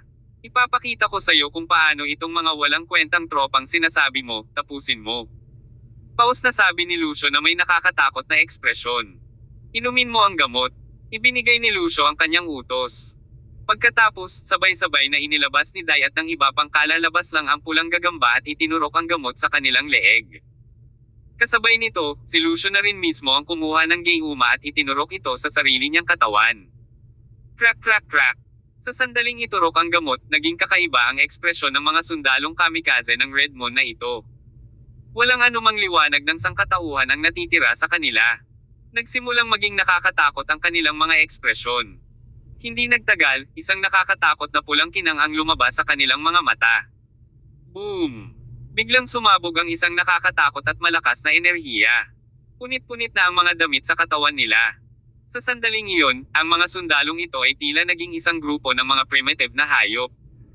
Sa loob ng maikling sandali, ang mga katawan ng grupo ng mga kamikaze na sundalo ng Red Moon at ni Lucio Windsor ay sumailalim sa isang makabuluhang pagbabago. Para bang isang puwersang walang hangganan ang sesubog mula sa kanilang mga katawan. Ilan sa mga malalakas na sundalong kamikaze na ito ang nagawa pang makipagmatch sa mga nangungunang transcendent sa imperial na pamilya sa tulong ng Red Spider. Ang eksena ay nag-iwan kay Tyr ng matinding pagtataka sa kaibuturan. Sa oras na ito, ang pulang gagamba na si Lucio ay nasa kanyang mga kamay ay ilang bingga na mas makapangyarihan kaysa sa pag-aari ni Kirin Summers. Higit sa lahat, hindi tuluyang nawala ng malay si Lucio at ang iba pa. Napanatili pa rin nila ang kanilang kamalayan. At, iyon ang pinakakinasindek ni Tyr. Kabanata 1248. Mag-strike tayo. Sa oras na ito, si Lucio Windsor ay kumilos ng mas labis. Lalong lumakas ang aura niya sa mga sandaling iyon. Kahit si Tyr ay malinaw na naramdaman na ang lakas ni Lucio ay maaaring kapantay niya. Haha! This feeling is just too darn wonderful. Tiningnan ni Lucio ang kanyang kasalukuyang lakas sa pakikipaglaban at tumawa ng malakas. Sa oras na ito, si Lucio ay tila mas kahawig ng isang Mad kumpara kay Mad King, Dalton Alroy. Nang makita ni Mad King ang mga pagbabago kay Lucio at sa mga sundalong iyon ng Red Moon pagkatapos nilang inumin ang potion, naging solemn rin ang kanyang ekspresyon. They're going to risk their life to put up a desperate fight. Mag-ingat kayong lahat. Kapag nagsimula na ang laban mamaya, baka hindi na kita maasikaso. Tyr, huwag kang masyadong lumayo sa tabi ko. Tumingin si Mad King kay Tyr at hinimok siya. Natarante si Tyr. Hindi niya inaasahan na aalagaan siya ng kanyang lolo. Pero hindi ba medyo minamaliit niya ang apo? Ang mga pangyayari ay nagparamdam kay Tyr na medyo walang magawa. Sa kabilang banda, tumango naman si Leonardo Alroy at sumagot, ayos lang, pare. Matagal na akong walang nakakatuwang laban. Ngayon, lalaban ako ng kontento. Sinabayan din ito ni Tyr. Sinabi niya, Lolo, ang lakas ko sa pakikipaglaban ay hindi kasing sama ng iniisip mo. Medyo kulang sila kung gusto nila akong saktan. Splendid! Magkaroon tayong tatlo, lolo, anak, at apo, ng magandang kompetisyon ngayon. Titingnan natin kung sino ang pinakamaraming mapapatay. Mukhang tuwang-tuwa si Mad King. You guys better stop being so arrogant. I'll make you all the price. Strike! Huwag iligtas ang sinuman, Alroy family and the Windsor family alike. Sino mang may balak na labanan ako ay dapat mamatay. Nang makitang hindi man lang mataas ang tingin sa kanya ni Mad King at ng iba pa, hindi napigilan ni Lucio na magalit. Kasabay ng utos ni Lucio, agad na nagsama-sama ang mga sundalong Red Moon kamikaze na iyon. Ang kanilang makapangyarihan, masiglang enerhiya ay sumasabog, isa-isa na parang matalim na espada. Pagkatapos, ang mga sundalong iyon ay sumugod, sinusubukang kitilin ang buhay ni Tyr, Leonardo, at ang iba pa. Sa isang panig, ang mga kamikaze na sundalo ng Red Moon ay nakipag-ugnayan kay Tyr sa labanan. Sa kabilang panig, si Rattay, ilang diehard loyalist ni Lucio, at ilan sa Windsor Legion, ay sumama rin sa mga kamikaze na sundalong ito upang makipaglaban kay Valdez mula sa pamilya Windsor at sa Alroy Legion. Kaagad, ang buong eksena ay nauwi sa isang matinding digmaan. Sa sandaling magsimula ang mahusay na labanan, 4 na pagalit na kamikaze na sundalo ang dumiretso sa Tyr. Ang kanilang lakas sa pakikipaglaban ay hindi dapat maliitin sa ilalim ng impluwensya ng Red Spider. Agad namang nag-react si Tyr. Mabilis siyang umatras at tinawid ang armor dagger bago ang kanyang dibdib. Naghintay siya hanggang sa makalapit ang 4 na sundalong kamikaze ng Red Moon bago niya marahas na nilaslas ang punyal. Klang-klang-klang. Agad na nagkadikit ang kanilang mga sandata, at umalangaw-ngaw ang sunod-sunod na tunog ng sagupaan. Para sa round na ito, hindi ginamit ni Tyr ang kanyang tunay na lakas ngunit naglagay ng pansamantalang depensa. Gayunpaman, ang alon ng mga pag-atake na ito ay tinanggihan niya. Hindi rin ginamit ng mga sundalong sumalakay kay Tyr ang aktwal nilang lakas. Hindi lamang nakatulong ang mga pulang gagamba na pahusayin ang kanilang lakas sa pakikipaglaban, ngunit pinabayaan din nitong buo ang kanilang katinoan. Siyempre, kapag gumawa sila ng hakbang, sa halip na gumamit ng malupit na puwersa, pipiliin nilang subukan ang lakas ni Tyr.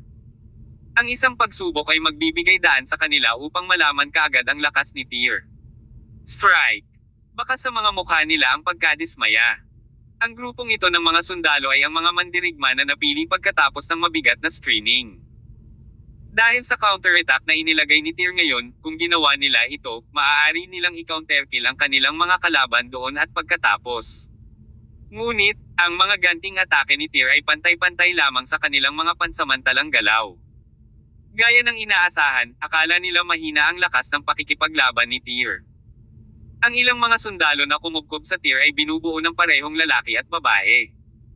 Matapos iwasan ang pag-atake ni Tyr, isang lalaking may matipunong figure ang naglabas ng mahabang kutsilyo at nilaslas ang ulo ni Tyr. Ang kanyang masiglang enerhiya ay gumalaw sa mahabang talam, na ginawang buzz ang buong kutsilyo at nag-vibrate. Dahil sa itsura nito, kapag tumama ang kutsilyong iyon kay Tyr, maputol agad ang Tyr sa kalahati. Isang babaeng sundalo ang naglagay ng isang pares ng kuko sa kanyang mga kamay. Ang mga metal claws na iyon ay naglalabas ng malamig na kinang sa nakasisilaw na berdeng kulay sa ilalim ng sikat ng araw. Ang mga kuko ay pinahiran ng isang layer ng nakamamatay na lason. Ang isa sa mga sundalo ay nakipagpare sa matipunong lalaki at sabay-sabay na sumugod kay Tyr mula kaliwat kanan. Bumunot ng pistol ang huling lalaking sundalo at itinutok kay Tyr. Ito ay isang binagong pistola, 2 o 3 beses na mas malaki kaysa sa karaniwang pistola. Sa isang sulyap, masasabi ng isa na ang kapangyarihan nito ay hindi dapat maliitin. Lahat sila ay sabik na hamhampas. Nais ng mga sundalong ito na paalisin si Tyr sa isang suntok para makakuha sila ng kredito bago si Lucio at mabigyan ng mas maraming Red Spider Potion. Hindi sila ang minamaliit ni Tyr. Nangyari ito higit sa lahat dahil lahat sila ay mga transcendent powerhouse na naturukan ng Red Spider. Nang silang apat ay nagsama-sama upang patayin ang isang Grandmaster, hindi ba isang piraso ng cake ang gawaing iyon? Buo ang tiwala nila sa potion ng Red Spider. Samantala, medyo naging seryoso rin ang ekspresyon ni Tyr. Matapos niyang patumbahin ang pag-atake ng mga kamikaze na sundalo sa isang suntok, agad siyang tinamaan ng ganting atake ng isa pang sundalo. At sa pagkakataong ito, ang mga kamikaze na sundalong ito ay naglabas din ng ilang bagong armas. Tila, ang mga naunang armas na iyon ay nagsilbing kasangkapan lamang para malito ang kanilang kalaban. Si Leonardo, na nakatayo sa likuran ni Tyr, ay sinusubukang umakyat at tulungan ang kanyang pamangkin. Ngunit, sa sandaling lumipat siya, ilang mga kamikaze na sundalo ng Red Moon ang sabay-sabay na lumapit sa kanya. Hindi na nagulat si Tyr na siya ang unang pinuntirya. Alam niyang pinakagusto ni Lucio na mamatay siya. Sa kasamaang palad, hindi ganoon kadaling ipadala siya sa kamatayan. Nang maisip ito ni Tyr, malakas niyang itinapakan ang kanang paa sa lupa. Agad na bumukas ang lupa nang ipinutok niya ang kanyang katawan na parang bola ng kanya na sumasabog patungo sa mga sundalong nakapaligid sa kanya. Sa mismong sandaling ito, tumama pa siya ng kaunti bago ang mga sundalong kamikaze ng Red Moon. Ang tunay na dahilan kung bakit sinimulan ni Tyr ang kanyang counterattack ngunit hindi napatay ang sinuman sa kanila ay sinasadya niya ito. Hinailan niya ang stunt na iyon para hamakin siya ng kanyang mga kalaban. Lahat ng mga taong iyon mula sa Red Moon Institute ay pawang binubuo ng mga transcendent powerhouses. Samantala, si Tyr ay isa lamang Grandmaster sa kanilang mga mata, isang tao na maaari nilang patayin sa kanilang kalooban.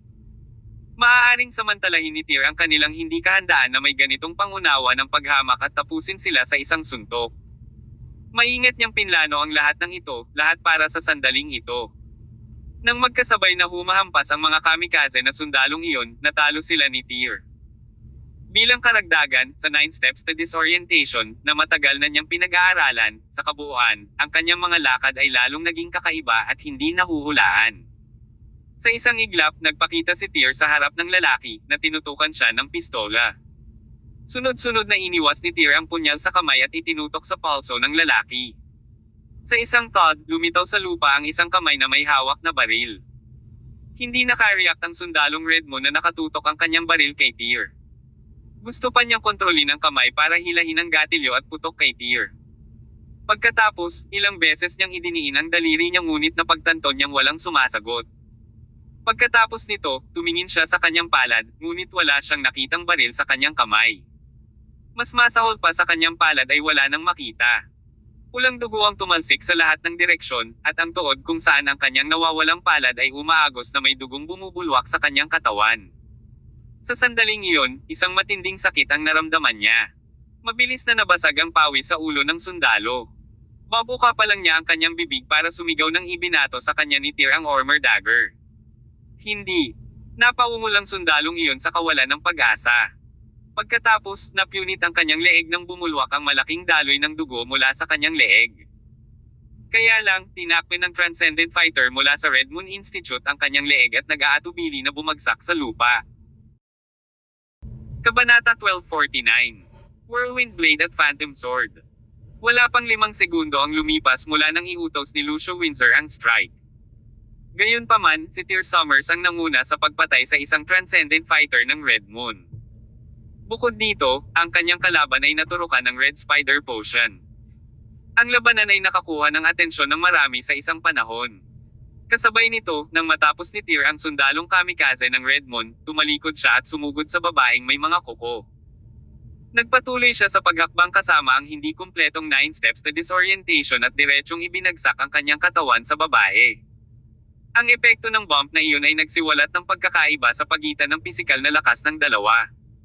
Masyadong malakas ang physical strength ni Tyr kumpara sa babaeng iyon. Sa ilalim ng epekto ng banggaan, ang babaeng kamikaze na sundalong iyon ay hindi man lang umungol ngunit pinalipad pabalik sa digmaan.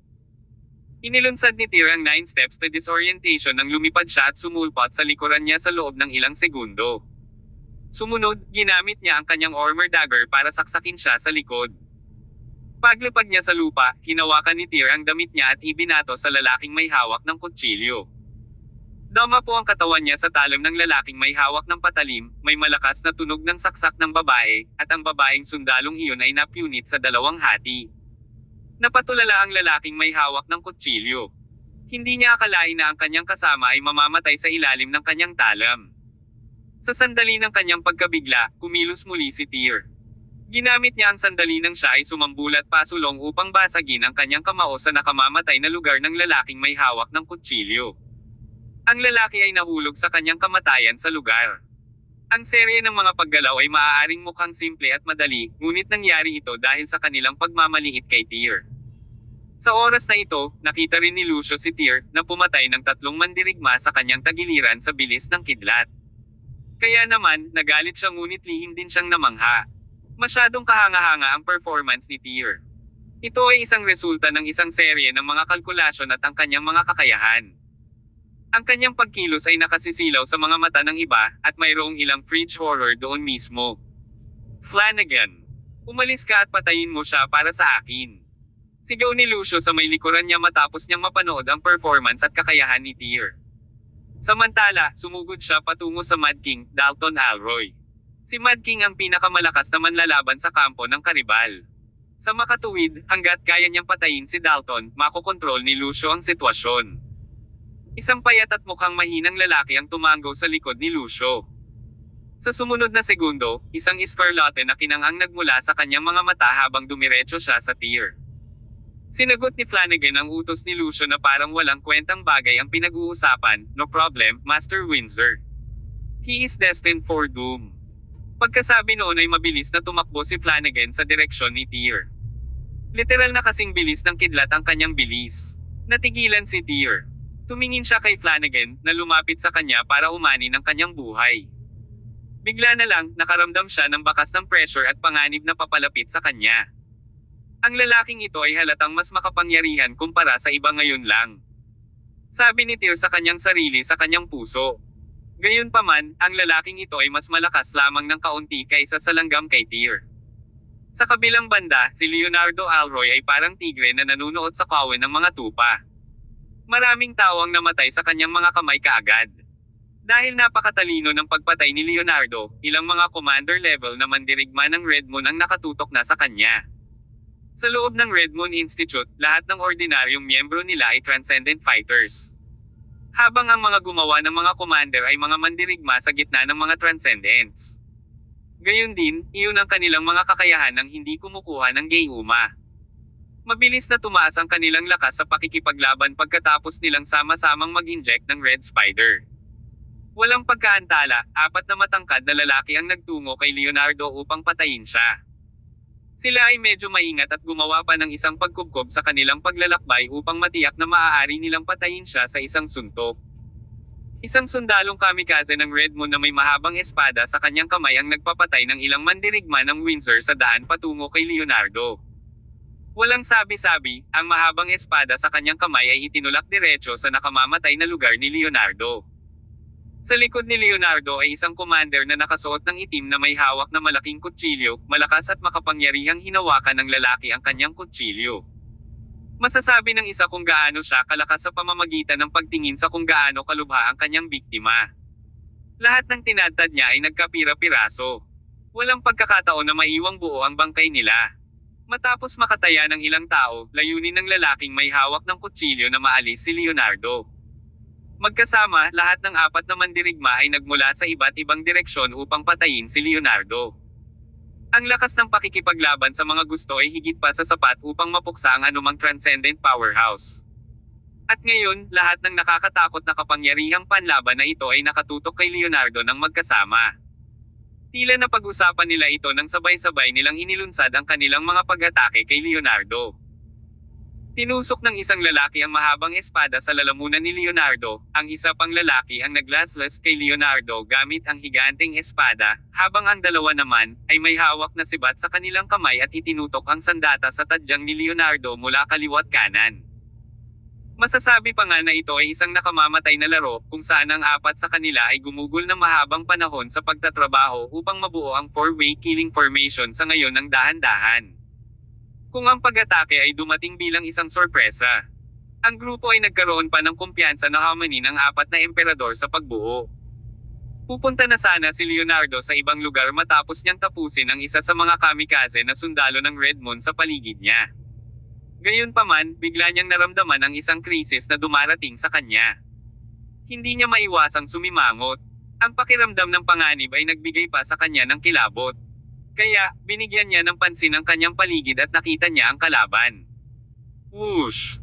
Ito ay isang mahabang espada na paparating sa kanya, at ito ay dumiretso sa kanyang lalamunan. Managinip ka! Nang makitang ang mahabang espada na malapit nang tumusok sa kanyang lalamunan, nagpakawala si Leonardo ng mahinang dagandong at napaatras. Ngunit nang magsimula siyang umatras, naramdaman niya ang lamig mula sa kanyang likuran. Isa pang panganib ang nakaabang sa likod niya. Sa puntong ito, alam ni Leonardo na siya ay pinuntirya. Ngunit, hindi siya nagpahayag ng anumang senyales ng gulat. Sa halip, siya ay labis na nasasabik. Nanginginig ang mga kalamnan ng kanyang katawan. Ipinikit pa ni Leonardo ang kanyang mga mata sa harap ng napakadesperadong sitwasyon. Ang apat na nakapaligid kay Leonardo ay ngumiti ng kumpiyansa. Sabay-sabay na tumama ang apat na lalaki sa kanilang target na lugar sa katawan ni Leonardo at sinaksak ang katawan nito kasama nila. Tapos na. Nakangiti silang lahat.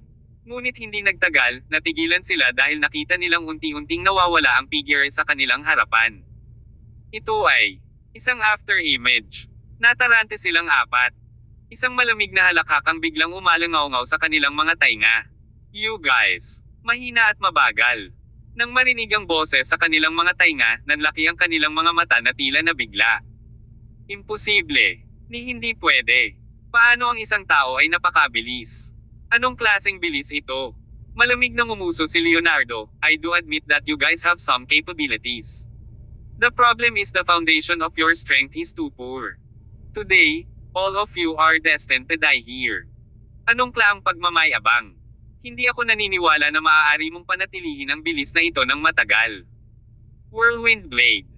Nang matapos ang taong may hawak ng kutsilyo sa kanyang mga salita, ang malaking kutsilyo sa kanyang kamay ay nagsimulang manginig ng husto. Agad na pumutok ang malakas na kapangyarihan habang hinahampas niya ang talon kay Leonardo. Isang sinag ng espada ang mabilis na lumipad tulad ng isang bugzo ng hangin. Ito ay pumutok at sumabog sa sobrang bilis na malapit na itong bumaba sa katawan ni Leonardo. Invisible Lance. Ang dalawa pa ay sabay na hamhampas. Hinawakan ng dalawa ang dalawang sibat at magulo itong isinayaw habang tinutusok nila ang mga ito kay Leonardo, na naging dahilan upang hindi makita kung aling bahagi ng katawan ng taong pinagsasaksak nila. Sa kabuuan, ito ay kapansin-pansing katulad ng pangalan nito na hindi nakikita. Phantom Sword. Ang huling lalaking may espada ay nagngangalit ng kanyang mga ngipin at ginamit ang kanyang kakaibang kakayahan. Biglang naging malabo ang kanyang mga espada na para bang 2 o 3 espada ang sabay na tumutusok kay Leonardo. Hindi masama. Sinabi sa kanya ng intuition ni Leonardo na ang mga taong ito ay hindi ganoon kadaling pakitunguhan. Kabanata 1250. Ang kalakasan ni Sean Yarn. Biglang sabay na umatake ang apat kay Leonardo Alroy. Lahat sila ay naglabas ng kanilang pinakamakapangyarihang mga galaw nang hindi nagpipigil. Nagsimulang maging seryoso si Leonardo. Inihakbang niya ng malakas ang kanyang mga paa na naging sanhi ng pagyanig ng lupa. Nabuo ang mga bitik sa semento, kumakalat sa lahat ng direksyon. Ito ay maliwanag kung gaano kalakas ang kanyang puwersa. Sa oras na ito, ginamit ni Leonardo ang lakas ng 9 steps to disorientation sa maximum. Umiwas siya sa mga atake nila habang lumalaban. Unti-unting lumingon at si Leonardo na ngayon ang pumipigil sa apat na manlalaban na iyon. Apat na nangungunang mandirigma ang nagsama-sama upang lumaban sa isang tao, ngunit si Leonardo ang nagtagumpay. Biglang nagbago ang ekspresyon ni Leonardo. Nang sa wakas ay nakita na niya ang pamamaraan ng Phantom Sword at nakita ang aktwal na espada, marahas niyang ibinato ang kanyang sandata sa manlalaban na humahawak nito. Sa tunog ng saksak, tumagos ang sandata ni Leonardo sa dibdib ng lalaki. Paano mo nakita ang aking Phantom Sword?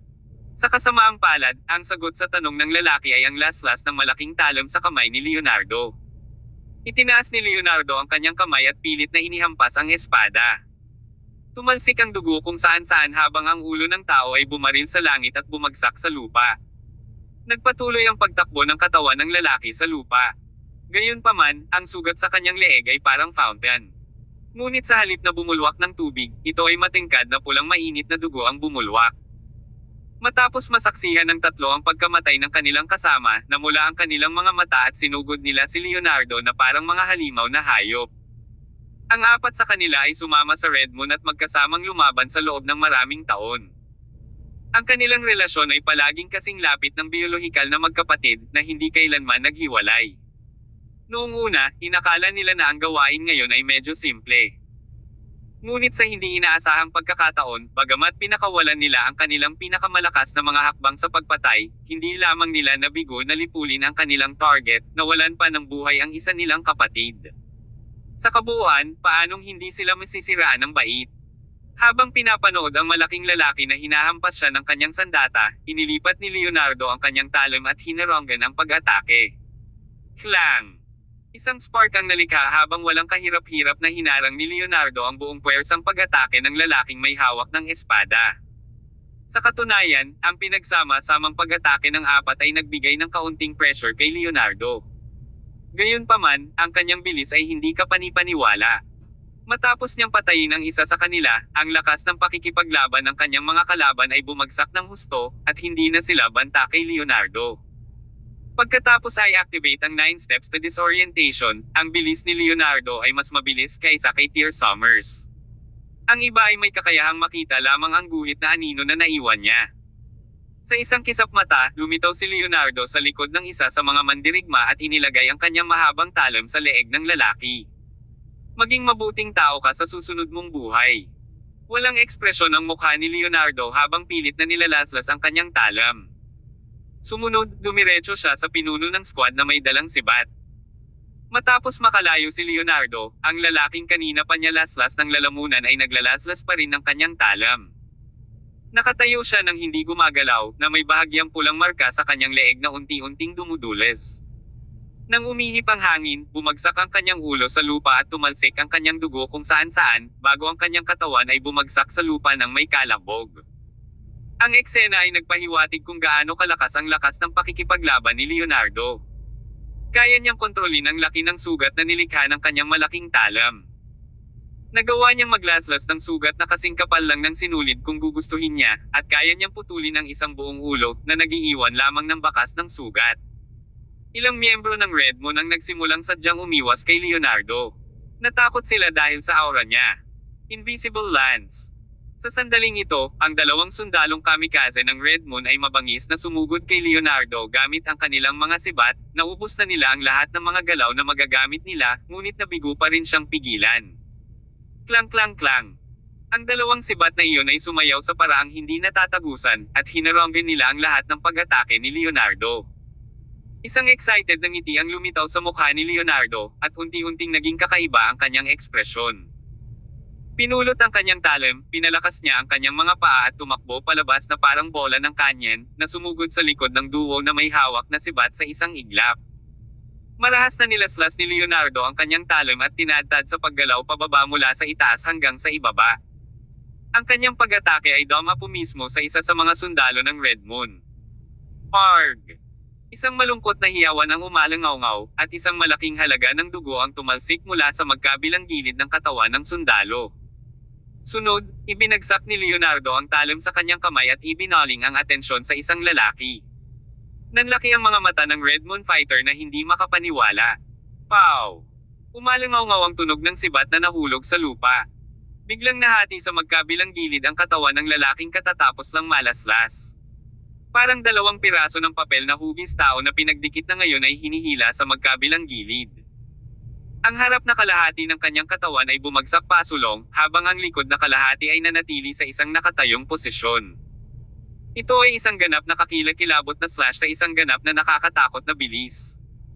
Ang pag-ataking iyon ay karapat-dapat na maging lihim na pamamaraan ng martial arts ng pamilya Alroy. Lumapit si Leonardo sa huling lalaking kumubkob sa kanya. Nang makitang nakatayo lang ang lalaki roon nang hindi gumagalaw ng hindi lumalaban, ginamit ni Leonardo ang isang nakamamatay na pag-atake sa kanya, na nag-iwan sa kanyang bangkay na buo sa isang piraso.